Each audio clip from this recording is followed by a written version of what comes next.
और गिरिराज बाबू को खाली छुट्टी झलकता है। छुट्टी ओढ़ के क्या छुट्टी से क्या चाहते हैं? चादर ओढ़ के गिरिराज बाबू सुत जाए।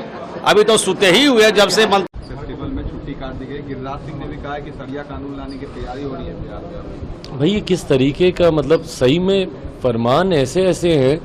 आप शिक्षकों को पहले तो आप प्रताड़ित कीजिएगा, आप उनको शराब ढूंढने का भी काम करवाइएगा, गणनाओं में भी आप उनका इस्तेमाल कीजिएगा, और जो उनका अधिकार है उसमें भी आप सेंधमारी कीजिएगा।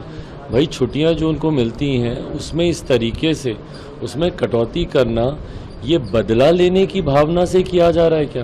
क्योंकि शिक्षकों ने रह रहकर समय समय पर अपनी आवाज़ को, अपने अधिकारों के लिए आवाज़ को बुलंद करने का उन्होंने काम किया है। भाई जो बच्चों को अपने अधिकारों के लिए लड़ना सिखाते हैं, बिहार के भविष्य को अपने हक अधिकार की लड़ाई के लिए तैयार करते हैं, तो यकीनन वो अपनी भी लड़ाई लड़ते हैं। पर ऐसे में अगर बदला लेने की भावना से अगर ये किया जा रहा है तो ये सरासर गलत है। और इस तरीके से छुट्टी को कर्टेल कर देना, ये फरमान ही पूरी तरीके से गलत है। खड़ा हो रहा है कि सिर्फ हिंदुओं के त्यौहार की छुट्टियां काटी गई है, मुसलमानों की छुट्टियां थी वो एज इट इज रहने। भाई अब इसी को तो तुष्टिकरण की राजनीति बोलेंगे ना भाई। कहीं ना कहीं मुख्यमंत्री जी ये करते तो हैं ही, और जिस गठबंधन में है कहने की तो ज़रूरत है नहीं कि भाई वो लोग सिर्फ जाति सांप्रदायिकता इन्हीं सब चीज़ों पर ये लोग खेलने का ये लोग काम करते हैं। पर ऐसे में सिर्फ एक धर्म के त्योहारों को टारगेट कर कर, उसकी छुट्टियों को कर कर आप बांटने की राजनीति को बढ़ावा दे रहे हैं। और बिहार का सबसे बड़ा नुकसान इन्हीं चीज़ों ने किया। ये जात पात धर्म मज़हब की राजनीति कर कर कर आज भी सत्ता में जो लोग बैठे हैं पिछले 33 सालों से, ये तमाम घटक दल जो इस गठबंधन में है, महागठबंधन में है, इन लोगों ने सिर्फ जाति और धर्म की राजनीति की है। और करते करते आज बिहार को बदहाली की कगार पर लाकर खड़ा कर दिया। ये लोग बिहार के लिए कोई विकास के कार्य इसलिए नहीं करते क्योंकि इनको पता है कि अपना वोट बैंक हम बना लेंगे, वोट बैंक के आधार पर, समीकरण के आधार पर हम लोग चुनाव लड़ते और जीतते रहेंगे, इसलिए विकास के कार्य करने की जरूरत नहीं है। यही कारण है कि बिहार आज की तारीख में फिसड्डी पिछड़े राज्यों में गिना जाता है। ये हिंदू विरोधी मानसिकता का परिचायक है, क्योंकि हिंदुओं का सबसे बड़ा पर्व जन्माष्टमी है, रक्षाबंधन, जितिया का पर्व है, तीज का पर्व है। इन सारी छुट्टियों को रद्द कर दिया गया। कार्तिक पूर्णिमा, गुरु नानक देव की जयंती, श्री बाबू की जयंती, ये जो महत्वपूर्ण दिवस हैं और हिंदुओं की जो महत्वपूर्ण त्योहार हैं, उनकी छुट्टियों को आपने रद्द कर दिया। और दिवाली से लेकर छठ तक 9 दिन की छुट्टी होती थी, उसमें कटौती कर उसको 4 दिन कर दिया गया। अगर इसका औचित्य क्या है? बिहार में छठ का पर्व घर घर में मनाया जाता है। नहाए खाए, खरना, शाम का अर्घ, सुबह का अर्घ, लगातार पूरा बिहार पूजा पाठ में डूबा रहता है। और स्कूल खोलेंगे तो बच्चे कौन जाएंगे? कोई भी बच्चा जन्माष्टमी या रक्षाबंधन के दिन स्कूल नहीं जाएगा।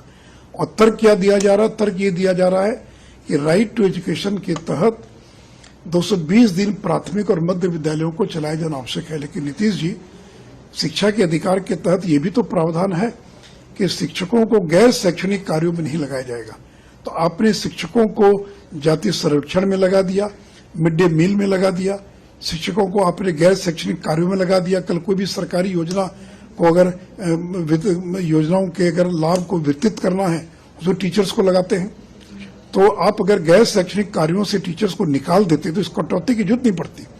फिर मोहम्मद साहब का जन्मदिन हो, चेलूम हो, उसकी छुट्टी बरकरार है, वो रहनी चाहिए। हम उसके पक्ष में, हम कोई मोहम्मद साहब और चेलूम की छुट्टियों को रद्द करने के पक्ष में नहीं है। लेकिन भगवान कृष्ण का जन्मदिवस है, जन्माष्टमी के दिन, उस छुट्टी को आपने क्यों रद्द कर दिया? इसलिए जो जितिया, तीज, जन्माष्टमी, रक्षाबंधन की छुट्टियों को जो रद्द किया गया है और जो छठ, दिवाली की छुट्टी में कटौती की गई है, तो सरकार को अविलंब इस आदेश को वापस लेना चाहिए।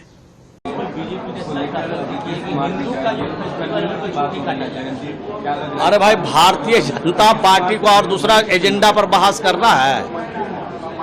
भारतीय जनता पार्टी को पूछिए कि गरीब का हक कब मिलेगा, रोजगार जिनको नहीं मिला है रोजगार कब मिलेगा। अभी 1,70,000 शिक्षक की बहाली हो रही है, इसका जवाब है उनको। हम लोग तो शिक्षक को नौकरी दे रहे हैं, हम लोग तो बेरोजगार लोगों को रोजगार देने के लिए, नौकरी देने के हमारी सरकार पहल कर रही है। आई दूसरा ही सवाल घुमाते रहते हैं। मनरेगा के मजदूर को 23 जून से एक छदाम उसके खाते में नहीं गया, मजदूरी का पैसा हवा पी के रहेगा। तो भाजपा को और भारतीय जनता पार्टी की दिल्ली में बैठे सरकार को और गिरिराज बाबू को खाली छुट्टी झलकता है। छुट्टी ओढ़ के छुट्टी से क्या चाहते हैं? चादर ओढ़ के गिरिराज बाबू सुत जाए। अभी तो सुते ही हुए, जब से मंत्री बने हैं तब से बिहार के गरीबों के लिए ना आवास का पैसा, आवास का लक्ष्य मिला है बिहार को।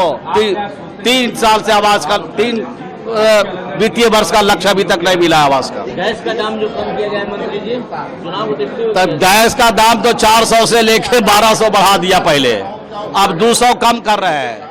ये तुष्टीकरण से चलेगा देश? जब तक 400 नहीं होगा गिरहनी मानने वाली नहीं है। आप भी पत्रकार जी, आप घर में हैं, आप पूछिएगा अपनी मैडम से तो आपकी मैडम भी बोलेगी कि पत्रकार जी 400 पर लाइए इसका दाम।